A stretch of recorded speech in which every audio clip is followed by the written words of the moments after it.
Hello YouTube, welcome to my channel. Welcome to my kitchen.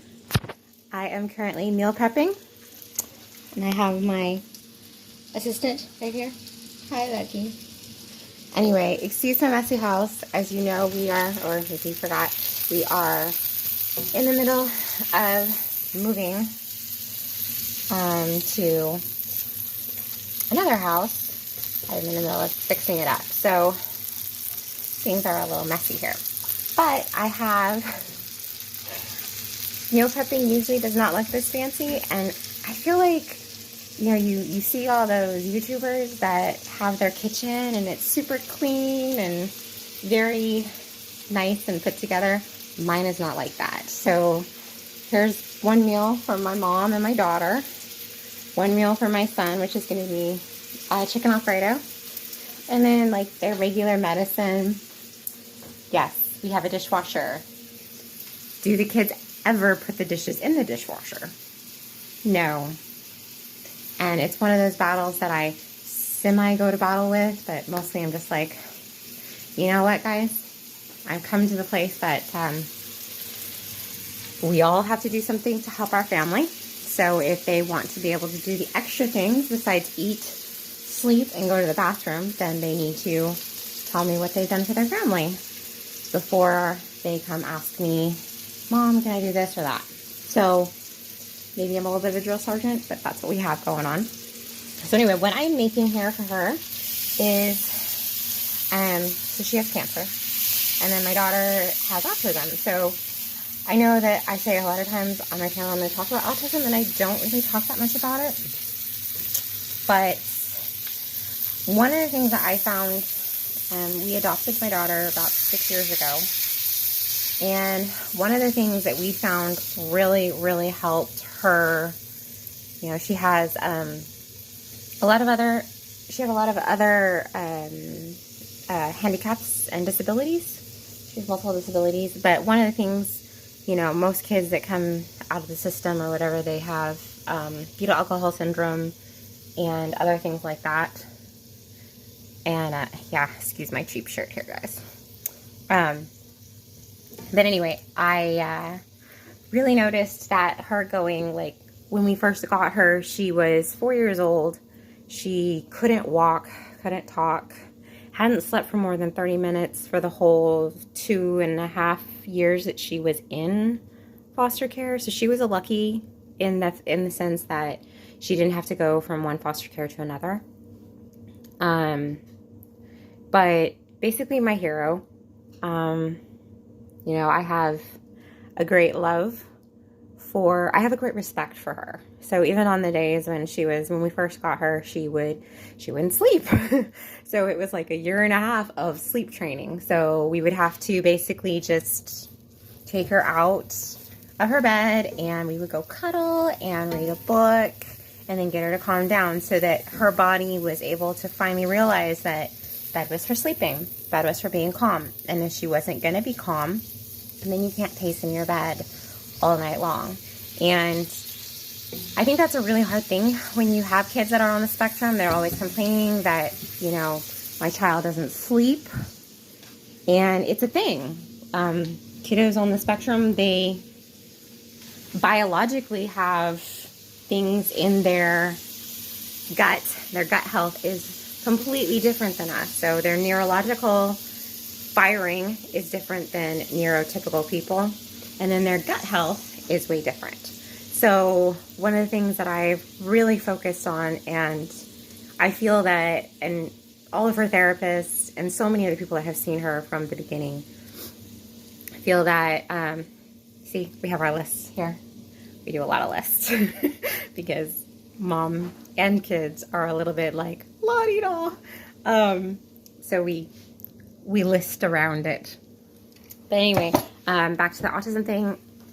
Tummy, neurological, both of those things are fed by food and environment. And so teaching her, calming her system down with the use of, like, I went and got her checked for allergies, which, I mean, most people think that unless you're having anaphylactic shock, like your throat swelling, or you have you know, you have extreme diarrhea or something that, oh, I actually have an allergy. No, you can have a lot of sensitivities. And for kids, a lot of those can come out in like eczema, in things like a lot of it comes out in behavioral issues. And so I pretty much just took her down to the basics, got her tested for whatever she was allergic to. We've avoided that very successfully. We did a lot of broth the first year or two. Yeah, I'm one of those people. But it worked. And after about a year and a half of she and I sleep training, she was finally able to sleep. She is year to date able to sleep for at least 8 to 9 hours, which for a kid on the spectrum who wasn't sleeping at all to being able to sleep that much is amazing. Like, that right there just completely changed her life. She was toilet trained in that time. She was able to, you know, actually start communicating. We learned how to read. That is her superpower. She has always been able, like, whenever she was having a tantrum or whatever, we would have, like, it would be 2 hours of just screaming because of a grasshopper. And so we had to really do a lot of imagination stuff. I remember one day she was just losing it. We lived out in the country. There's a lot of grasshoppers here in the Midwest. And so she would not, like, she was just like completely, you know, freaking out over this window. And I saw that she was struggling and it was just ruining her whole day. So, you know, like I said, my superheroes sometimes need a little push.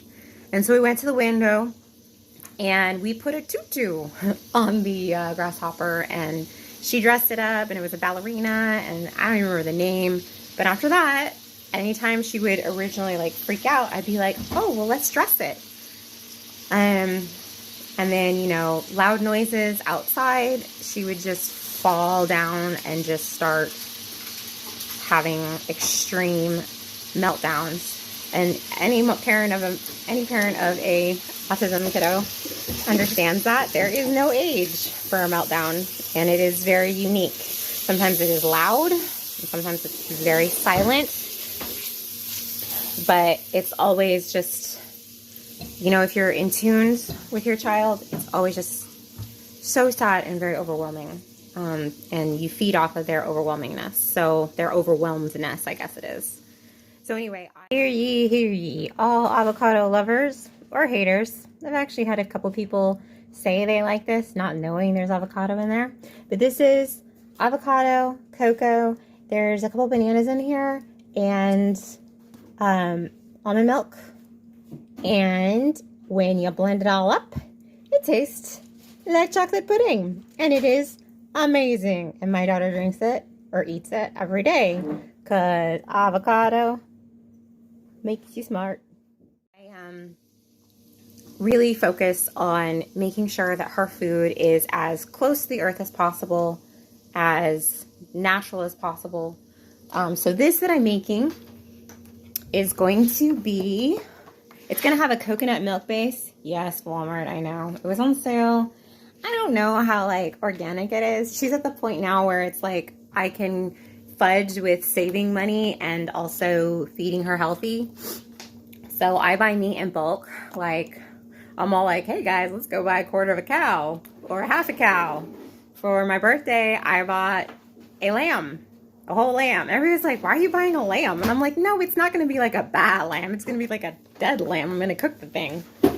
But I'm that kind of person that gets excited about that. So what we're making here is Thai coconut chicken soup.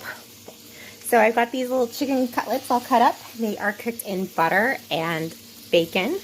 No nitrate, like fancy bacon. If you're gonna have bacon, I don't skimp. I make sure it's the good stuff. And anyway, we're gonna put, it calls for brown sugar, but I will be doing maple syrup. Sugar is something that I have to be really careful with her. And then also for my mom with her cancer, she's not really supposed to have sugar. And there's a few other options I'm going to change. Like they said to do jasmine rice. Obviously, we're going to do like cauliflower or sweet potato or quinoa, whatever that fancy stuff is. See, like, I was a health enthusiast. I did health before it was like hip. And so all these fancy names, I'm just like, it's not flour. And it's not going to make my kids sick. So I think it's called quinoa. Everybody's doing it now. But we keep it pretty simple. So what I did to love myself today is I took a nap. I had all of this to do. And I rested in the morning and I was feeling really, really overwhelmed. I have a paper to write and an exam to take. And I took a nap and I feel so much better. I got my little girl and we cuddled because, you know, it's Martin Luther King Day. Even though y'all are going to be seeing this tomorrow on Tuesday, it's Martin Luther King Day. And tomorrow, which is Tuesday for me, which will be today for you guys, I am driving 4 hours round trip one way to pick up my mom and bring her to my state, and then driving 4 hours one round trip to bring her back with the kids. And that's going to be our Mommy Tuesday. We used to have Mommy Wednesdays, but now we have Mommy Tuesdays. We don't do tacos. Anyway, so yeah, this is me loving my mother. This is me loving my daughter. This is me taking care of myself. I have a thing here in the oven also. It's like curry chicken. I don't even know if you can see this thing. I guess I shouldn't put the phone in this. I don't know how these people do that. Okay. Sheesh, this is actually hard. Okay. There's the chicken. And it's like cumin, and it has all kinds of heart healthy and brain and breast. My mom also has dementia, so we're always doing the B&B, brain and breast. So it's soaked in coconut milk and cooked in avocado oil. And there's like turmeric in there and cumin and all kinds of fun stuff. So she's going to have that chicken, she's going to have soup, and then I'm going to make some lamb, because remember I said I bought that lamb. I'm going to make some lamb meatballs. Oh, that's upside down. Anyway, really excited about that, and I'm actually going to be making those for myself. And I've got these fun little jars I'm going to put in there. For my mom, because she has a really hard time with eating. Like, you can make her food, but you have to portion it out, otherwise she won't eat. This is my, just, you know what? Judge away. I am at peace with myself. One of these days, it's gonna like look all aesthetic and everything like that, but right now, we're living it one day at a time. So anyway, as, can you say hi? He's not interested. He wants to eat. Oh, and I'm making some ceviche for myself. So I'm making some fish and some ceviche for myself. That's another way that I'm loving myself this week is I am showering, walking, and eating. Which to everybody else, you're like, yeah, that's what everybody should do. But this girl needs help. That's why I have this channel, and that's why I have you. All right, guys. I hope it was fun watching me scamper around the kitchen.